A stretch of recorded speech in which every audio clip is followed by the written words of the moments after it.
How to add Oberlo to Shopify. Hello everybody, welcome to How to Solution. In this video, I'm going to be showing you guys how you can easily add Oberlo to Shopify.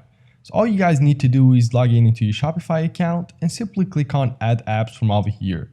And then after that, you will see this page came up. So from over here on this particular page, you guys can simply click on here. And then that's going to take you guys over straight to the Shopify App Store. So now from over here, simply type in on the search bar any application you want. In this case, we want Oberlo. And then after that, that's going to take you guys over to another page. So from over here, you guys can easily add Oberlo to Shopify. For me, Oberlo is not available in my region, but for example, if this was Oberlo, you guys can simply click on it and click on Add App, and you guys can start using Oberlo easily. So guys, that is how easy to add any application or Oberlo with Shopify. If you find this tutorial helpful, please make sure to like the video and subscribe to the channel. Thank you for watching. Take care. Until next time.